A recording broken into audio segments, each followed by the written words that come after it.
এখানে ম্যাথড আমরা দেখতে পাচ্ছি আমাদের এখানে বলা হয়েছে এরকম একটা বৃত্তের সমীকরণ বের করো যে বৃত্তটা মূল বিন্দু থেকে 2 একক দূরে x অক্ষকে দুইটা বিন্দুতে ছেদ করতেছে এবং যার ব্যাসার্ধ 5 একক এবং আমরা জানি x এবং y অক্ষ যদি আমরা আঁকার চেষ্টা করি তাহলে x অক্ষ থেকে বা মূল বিন্দু থেকে 2 একক দূরে x অক্ষের উপর যে বিন্দুটা আছে সেই বিন্দুর স্থানাঙ্ক হচ্ছে 2,0 আর এ পাশে ঠিক অপোজিটে একটা বিন্দু আছে এটা হচ্ছে -2,0 তাহলে আমরা জানি এই দুই বিন্দু দিয়ে আমাদের বৃত্তের ইকুয়েশনটা হবে এবং আরেকটা ইনফরমেশন দেওয়া আছে বৃত্তের ব্যাসার্ধ হচ্ছে 5 একক তাহলে আমরা ধরে নেই লেট আমাদের বৃত্তের ইকুয়েশন হচ্ছে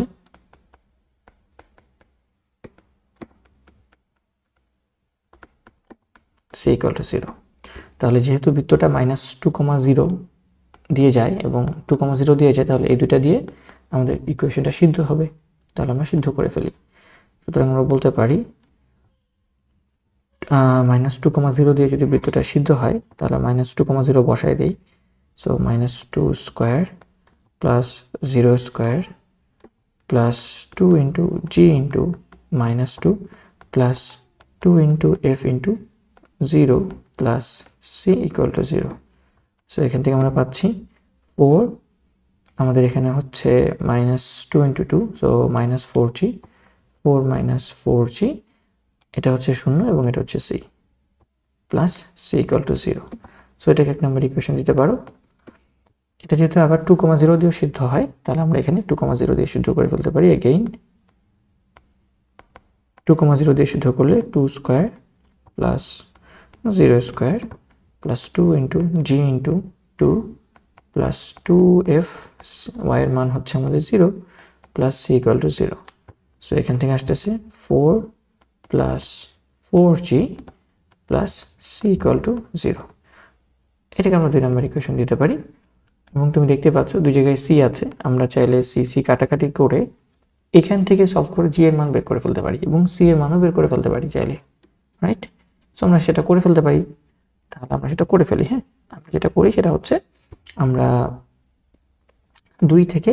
1 বিয়োগ করে ফেলি সো 2 নং ইকুয়েশন থেকে যদি আমরা এক নম্বর ইকুয়েশন বিয়োগ করি তাহলে আমরা পাবো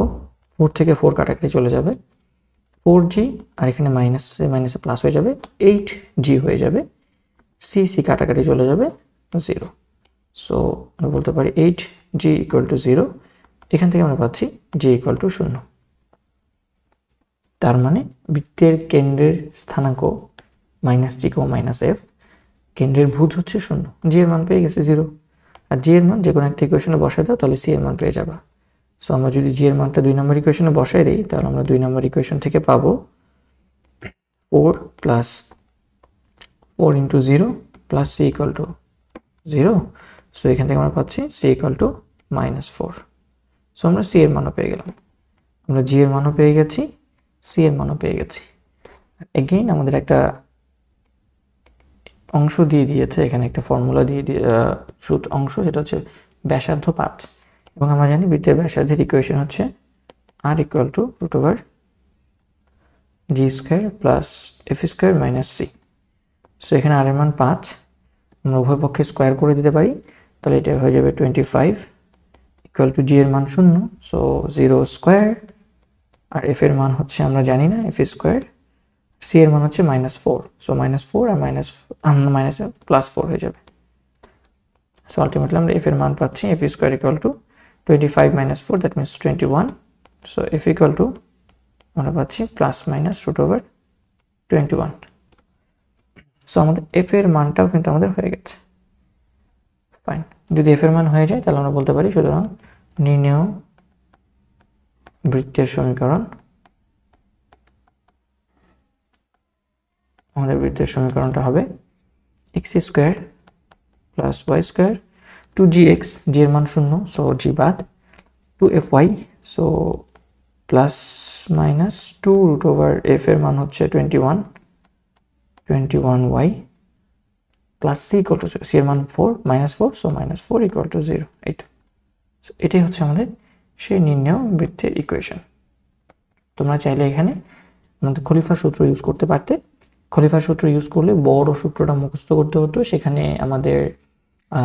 ওই 2 x1 y1 এবং x2 y2 বসায়ে সেখানে একটা বৃত্তের ইকুয়েশন পাইতা সেই বৃত্তের ইকুয়েশন থেকে তোমাকে কেন্দ্রের স্থানাঙ্কটা বের করে নিয়ে আসতে হতো। কেন্দ্রের স্থানাঙ্ক হচ্ছে মাইনাস জি কমা মাইনাস এফ। তারপর সেই কেন্দ্রের স্থানাঙ্ক দিয়ে তোমাকে ব্যাসার্ধের ইকুয়েশনে, ব্যাসার্ধের মান তো দেওয়া আছে 5,